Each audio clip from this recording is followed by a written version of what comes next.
ओम ब्रह्मानंदं परम सुखदं केवलं ज्ञानमूर्तिं द्वन्द्वातीतं त्रिगुणरहितं तस्मैवादिलक्ष्यम् एकं नित्यं विमलमचलं सर्वदि साक्षीभूतं भावातीतं त्रिगुणरहितं सद्गुरुं तं नमामि। ओम गुरु ब्रह्मा गुरु विष्णु गुरु देवो महेश्वरः गुरुः साक्षात् परब्रह्म तस्मै श्री गुरुवे नमः। ध्यानमूलं गुरुः मूर्ति पूजामूलं गुरुपदं मंत्रमूलं गुरुर्वाक्यं मोक्षमूलं गुरुकृपा। सद्गुरु भगवान की जय, स्वामी जी महाराज की जय। शिवोहम। अभी अपन गीता के 6वें अध्याय का 37वां श्लोक ले रहे हैं, 37।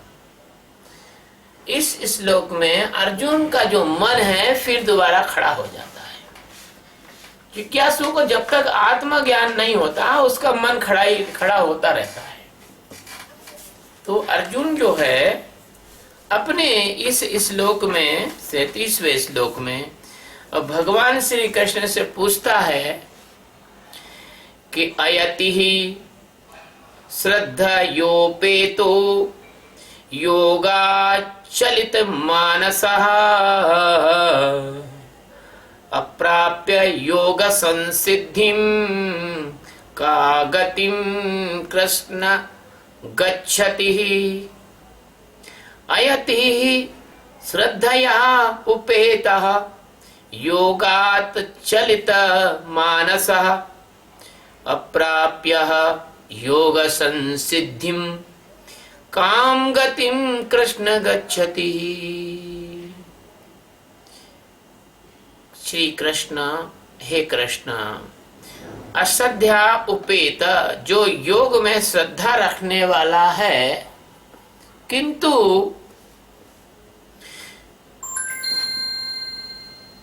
अयति यानी संयमी नहीं है,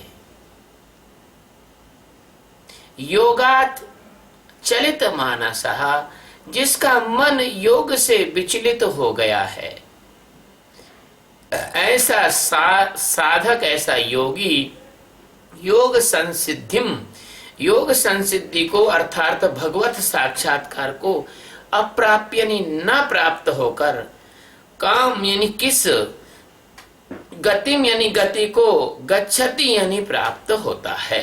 किस गति को यह प्राप्त होता है। हे श्री कृष्ण भगवान, जो योग में श्रद्धा रखने वाला है किंतु संयमी नहीं है, ऐसे अंतःकरण वाला व्यक्ति अंतकाल में जिसका मन योग से विचलित हो गया है, ऐसा योगी योग की सिद्धि को अर्थात भगवत साक्षात्कार को न प्राप्त होकर किस गति को प्राप्त होता है। ये जो बात है ये अर्जुन ने पूछी। तो भगवान सच्चिदानंद परमात्मा जो अनंत कोटि ब्रह्मांड के नायक हैं और अनंत कोटि आकाश गंगा जिनके रोम रोम में निवास कर रही है, ऐसे सबके आधार, सबके अधिष्ठान, सबके मालिक भगवान के सामने अर्जुन नतमस्तक होकर ये प्रश्न पूछ रहा है। तो इसका कारण क्या है? इसका कारण यह है कि अर्जुन ये सोचता है कि हे भैया, ये तो बड़ी लंबी चौड़ी बात दे रहे हैं, अगर मान लो मैं इस गति को, इस मुक्ति को, इस अवस्था को, इस ज्ञान को, इस जागरण को, इस साक्षात्कार को यदि मैंने प्राप्त नहीं किया तो मेरी गति क्या होने वाली है। अगर मान ली, हो सकता है, कहते हैं अंत मता सो गता, हो सकता है कि आखिरी के दिन कोई व्यक्ति अच्छे से व्यवस्थित जी रहा है, सब कुछ कर रहा है, और आखिरी के दिन उसके घर में भयंकर कलह हो जाए, लड़ाई झगड़े हो जाए, पति पत्नी का झगड़ा हो जाए, या कोई पुत्र पिछो हो जाए या कोई ऐसा लपेटा झपेटा आ जाए, तो वो व्यक्ति जो है विचलित यदि हो जाए, और अभी वो पूर्ण प्राप्ति तो हुई नहीं, और उसी विचलन में उसकी मृत्यु हो जाए, हार्ट अटैक हो जाए, हार्ट फेल हो जाए, एक्सीडेंट हो जाए, कुछ भी हो जाए, तब ऐसी अवस्था में जो व्यक्ति होगा उसकी क्या गति होगी। अर्जुन तो डर रहा है, भैया क्या पता कौन सा तीर सनसनाता हुआ आए और गर्दन के पार हो जाए। क्योंकि छाती के पार होना तो संभव नहीं है, क्योंकि वक्ष स्थल पे तो वो अच्छे से मतलब जो कवच वगैरह सब पहने रहते हैं। तो कौन सा तीर आए और सीधा मुंह में घुस जाए या सीधा नाक में घुस जाए, या कोई तीर आए और मृत्यु का कारण बन जाए, तब मेरा क्या होगा। ये भगवान जो इतनी बातें दे रहे हैं मुझे, तो मेरी क्या स्थिति बनेगी। ऐसा अर्जुन अंदर से भयभीत है। जो अर्जुन का अंतःकरण है वो प्रश्न उठाता रहता है, और ये प्रश्न उठते हैं तो ही तो 700 श्लोक की गीता हो गई। नहीं तो गीता में 700 श्लोक नहीं, 7 श्लोक बहुत है। कोई यदि अच्छा जिज्ञासु हो तो 3 शब्द बोलने पड़ते हैं और वो जाग जाता है। उसको 3 शब्द बोलने पड़ते हैं और वो अच्छा जिज्ञासु होता है, तो वो जाग जाता है, उत्तम कोटि का जिज्ञासु होता है। एक घोड़ा होता है, उसको सिर्फ इशारा करना पड़ता है और इशारे पे वो चलने लग जाता है। एक घोड़ा होता है जिसको केवल ये कहा जाता है कि चाबुक मार दिया जाएगा तो वो उसकी उतने में समझ जाता है। एक घोड़ा वो होता है जिसको चाबुक दिखाया जाता है, एक घोड़ा वो होता है जिसको चाबुक मारा जाता है, और एक घोड़ा वो होता है जिसको चाबुक मारे जाओ लेकिन वो नहीं चलता, वहीं बैठ जाता है। ऐसे संसार में जिज्ञासुओं की भी श्रेणी है। एक जिज्ञासु वो होता है तो सदगुरु को बोलने की जरूरत नहीं पड़ती। सदगुरु की भाव दशा, सदगुरु का रहना सहना, सदगुरु का जीवन देखकर वो भी बदल जाता है। एक जिज्ञासु वो होता है जो सतगुरु अगर उसको गुरु दीक्षा देता है उसी वक्त जाग जाता है, जब गुरु महाराज कहते हैं उससे कि तू ब्रह्म है, तू सच्चिदानंद है, तू सत है, तू चित है, तू आनंद स्वरूप है। बस वो कहता है बस मेरे गुरु ने कह दिया मैं यही हूं, बाकी नहीं हूं। उसी वक्त जाग जाता है। एक जिज्ञासु वो होता है जिसको 1 2 4 प्रवचन सुना देते हैं, उस जीवन भर उस प्रवचन को अपने अंदर उतार लेता है और वो जाग जाता है। एक जिज्ञासु वो होता है जिसको रोज की रोज प्रवचन देते जाओ और रोज की रोज उसको मतलब संभालना पड़ता है, तब बड़ी मुश्किल में कई वर्षों में जाके वो जागता है। और एक तो वो जिज्ञासु होता है वो जीवन भर तुम्हारे पास बैठा रहेगा, जैसे पत्थर पड़ा रहता है नदी में, टनों पानी उसके ऊपर से गुजर जाता है, उस पत्थर की चट्टान के ऊपर से, लेकिन वो पत्थर का 1 इंच भी गीला नहीं होता, वैसा का वैसा सूखा रहता है अंदर से।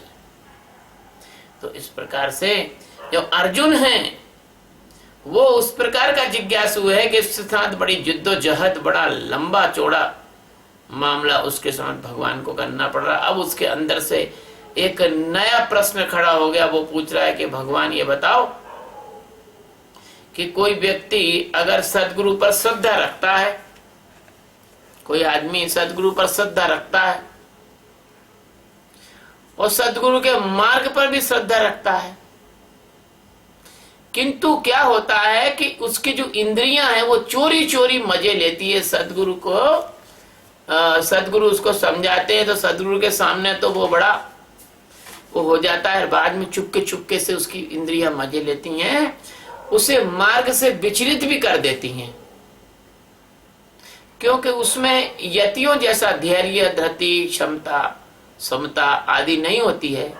इस कारण उसका परमात्मा से सायुज्य नहीं होता, वो योगी नहीं हो पाता है, वो योग की पूरी सिद्धि प्राप्त नहीं कर पाता है, वो स्वरूप का साक्षात्कार नहीं कर पाता है, और इसी चक्कर में उसकी आयु का बल, उसका टाइम पूरा हो जाता है और वो अपना शरीर छोड़ देता है।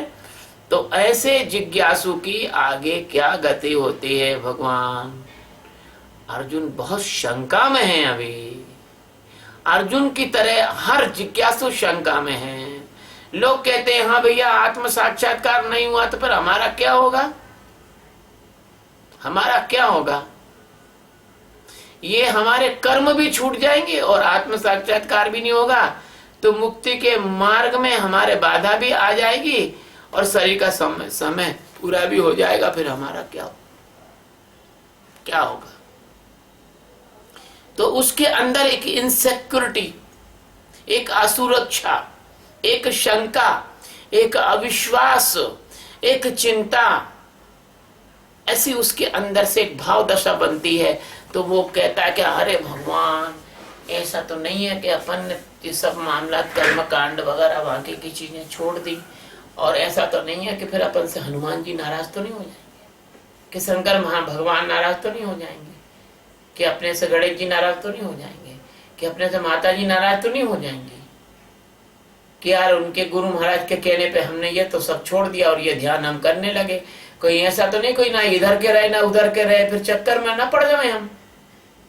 तो उसका मन ऐसी अविश्वास, ऐसी शंका, ऐसा सब उठाता रहता है। और अर्जुन के मन में भी ऐसी ढंग की कोई शंका आई और अर्जुन ने भगवान से ये बात पूछ ली।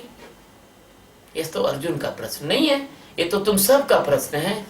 अरे तुम सभी मुझसे कितनी बार पूछ चुके हो कि भी गुरुदेव ये मतलब ज्ञान नहीं होगा तो फिर हमारा क्या होगा, हम अधूरे रह गए तो क्या होगा? तो भगवान अब तुमको इसका जवाब दे रहे हैं गीता में कि तुमको ज्ञान यदि नहीं भी हो पाए तो तुम्हारा क्या होगा, तुम्हारी क्या गति होगी, कैसी मुक्ति होगी, कैसा तुम्हारा रोड मैप होगा, क्या तुम्हारे को होगा, ये तुम भगवान तुम्हारे को बताएंगे अगले वाले कुछ श्लोकों में। तो ये जो 37वां जो श्लोक है ये पूरा हुआ। सदगुरु भगवान की जय, स्वामी जी महाराज की जय। शिव।